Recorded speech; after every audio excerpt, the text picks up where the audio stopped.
said an Egyptian delivered us. When they told their father that an Egyptian delivered us, they described Moses as looking like an Egyptian. That's what the Egyptians look like. Right here we have the image of the Egyptian queen Nefertiti. Nefertiti image was created with the same forensic science methods that they did to reconstruct King Tut's face. They used her skull that they have, and they said that this is what she looked like in life. Do you see that? Clearly a sister, ain't it? But what did the daughters go back and tell their father? And they said an Egyptian delivered us. Do you all remember back in 1991, I believe it was, Michael Jackson had a video directed by Brother John Singleton, had Eddie Murphy in there, Iman the model, what's the brother, Magic Johnson. Remember that video? Remember the time? One of my favorite videos. They had a whole Egyptian theme in that video. Now, as I mentioned, they had the model Iman in there. Iman is from Somalia. Remember, at the beginning of this, I told you that the Somalians and the Egyptians were blood brothers. Now, in this video, Iman was portraying the Queen Nefertiti, the queen that you see on the screen. Now, I'm going to drop a picture right here of what Iman looked like when she was dressed as Queen Nefertiti. And you see how she looks? She looks just like that image that forensic science made of Nefertiti, right? Because Iman is a Somalian, and the Somalians and the Egyptians were blood brothers. They both are descendants of Ham. So you see this more live image of Iman. If you would have walked into the palace of Egypt 4,000 years ago, you would have seen a queen sitting on a throne that looks just like that.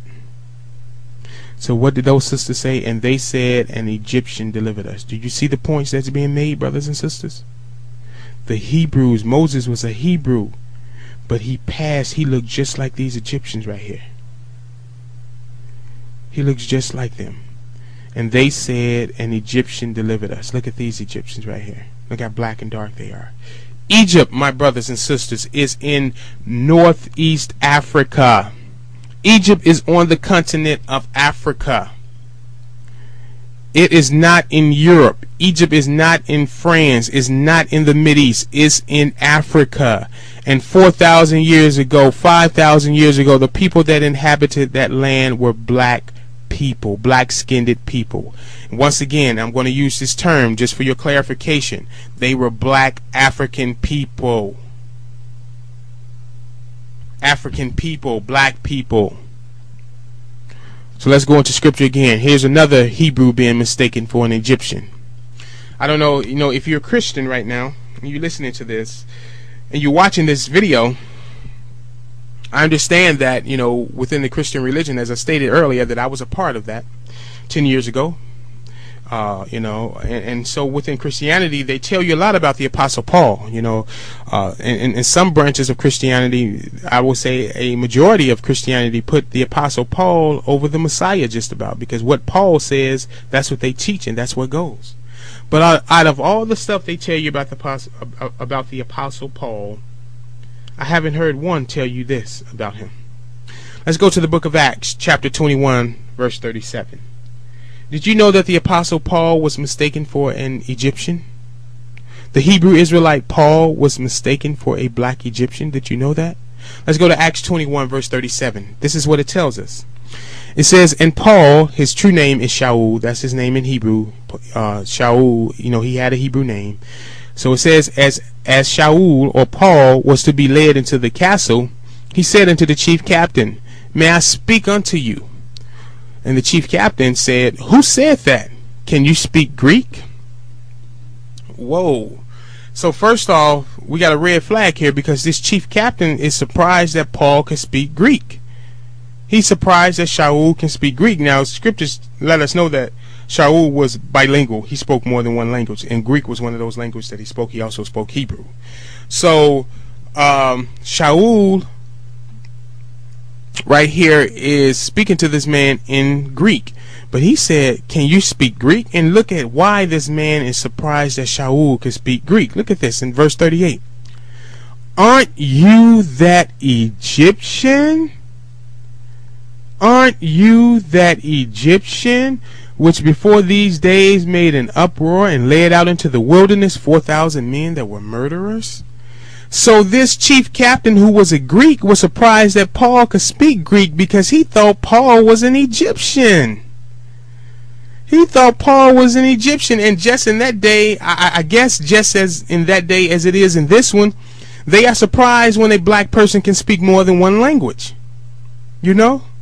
So Shaul right here, he is mistaken for an Egyptian, but Shaul had to tell him. Look at verse 39. But Shaul, or Paul, said, I am a man which am an Israelite of Tarsus. Paul had to tell him, hey man, I'm not an Egyptian, I'm an Israelite. Because that's how closely the Hebrews and the Egyptians look in physical appearance. They look exactly alike. You have seen all these images so far that I have shown you of ancient Egyptians, but we're not finished. What did he say to him? Aren't you that Egyptian? Look at these images of these Egyptians on your screen right now. You see those right there? Clearly, these are black people, right? Clearly, without doubt, without mistake. But what did the chief captain say to Paul? Aren't you that Egyptian? He was surprised Paul could speak Greek because he thought Paul was an Egyptian. He mistaked Paul the Hebrew. Now let's get that right. Paul was a Hebrew. He was an Israelite, right? He was an Israelite. Shaul was an Israelite. There go the scripture right there. That verifies it. He himself said it. You know? He's a Hebrew of Hebrews. He was an Israelite. But this chief captain, now remember, the Greeks knew who the Hebrews were. They had dealings with Hebrews for centuries. The Greeks knew who the Egyptians were. You know, when Alexander the Great came down into that area, he conquered the land of Israel and Egypt. He knew those people. But yet this captain right here thought Paul was an Egyptian. He mistaked Paul the Hebrew for an Egyptian. And see, Paul was an apostle of the Most High, so Paul was not out there probably, you know, he was not dressed like an Egyptian.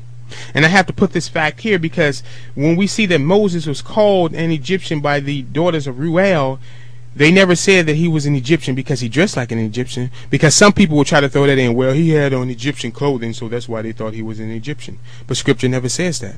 This chief captain thought that Israelite was an Egyptian because he looked like one. The Hebrews looked physically like the Egyptians. The Egyptians were black African people. And so were the Hebrews. Aren't you that Egyptian? See, if I go out here right now, and let's say that for whatever reason a security guard or police or somebody come in and arrest me, they're not going to ask me, aren't you that German? Aren't you that Irishman? You know, aren't you that Mexican? No, they're not going to, because my appearance shows that I am what we call a black person, a black-skinned man. But it would make more sense for them to say, aren't you that Ethiopian that we just called the other day? Or aren't you that Jamaican we just called? Because the Ethiopians and the Jamaicans are black people. So you see how this add up? Look at the images right there. Like I say, I didn't go create these images. These are the images of ancient Egyptians, what they made of themselves. Look at that beautiful one right there. That's a pharaoh right there. You see how black he is? You see that big wide nose and thick lips? That is Pharaoh Mentuhotep. I didn't make this up. Look at that princess right there. And do you look at her hair, brothers and sisters, especially you sisters out there? Do you see what she have in her head? You see those braids? You sisters' heads are full of those braids today, and you call them micro braids. This is an Egyptian. 4,000 years ago, she got the same hairstyle. Do you see how she got it in a little ponytail turned over to the side, just like I see little sisters today doing? Young sisters and older sisters. But what I'm saying to you, brothers and sisters, is that this is what the Hebrews look like. They look like these black Egyptians. This is what they look like. They didn't look like Charleston Heston in the Ten Commandments. They didn't look like none of that. That's deception. They didn't look like that. So do you see how we have been deceived? Now once again, we're still dealing with the Hebrews looking like Egypt, looking like the Egyptians. Let's go to Matthew 2:13. Matthew 2:13. This is very important because this speaks of the Messiah. This speaks of Yeshua and his time in Egypt. You all didn't know, or were you familiar with, that he had to flee into Egypt for his life? So we're going to read this story because what happened was this: when he was a child, King Herod was on the throne of Israel at this time. And I know you all heard the story of the wise men. Scripture does not say it was 3 wise men. That's some Christian concoction that they have created and made up. See, when you deal with what the scripture says, brothers and sisters, you will find, especially you Christian brothers and sisters, and listen, I'm not bashing you, but I'm talking about Christianity because you have to come out of that, brothers and sisters. All you so-called black Christians, you black Muslims, if you're viewing this right now, my brothers and sisters, I'm telling you, you are Israelites. This is not a religion. We're talking about a nation here. If you are a so-called black Christian, then you are a Hebrew Israelite that is practicing Christianity. If you are a so-called, see, I use the phrase so-called because this is what the world know you by. The world has created you into the image that the world wants you into, because they know that once you come back into your true image, into your true self, all of this madness in the world has got to end. It will end once the children of Israel are back to the truth of who they are. Oh, everything in the world is going to be made correct again. So the Messiah Yahushua, he was taken into Egypt. Now, as I was stating about King Herod being on the throne of Israel, King Herod was put upon the throne of Israel by the Romans, because during this times the Romans have taken over where the Greeks have left off, and now the Romans are in control of the known world. So the Romans can put whom they want on whatever, can make them the head of whatever government they want, just like the Americans, just like the U.S. does today. When they go into a land, they can put their own head of state, you know, their own whoever they want, their own puppet in the position of leadership of that particular government. So that's what the Romans did in this situation. King Herod was not an Israelite by birth, but the Romans put him over the children of Israel. King Herod, the wise men came to him and asked him, where is he who was born king of the Hebrews, or king of Israel? And King Herod looked and said, what? You know, who is this? So King Herod, see, he was passionate about being a king. You know, he killed his brothers, he killed some of his sons, so there would be no male heir to the throne, so no male would try to come and take that throne from him.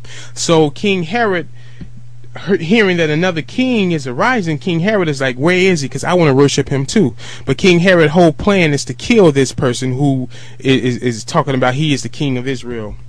So that takes us to Matthew 2:13. And this is where the angel of Yah appeared to the Messiah's stepfather Joseph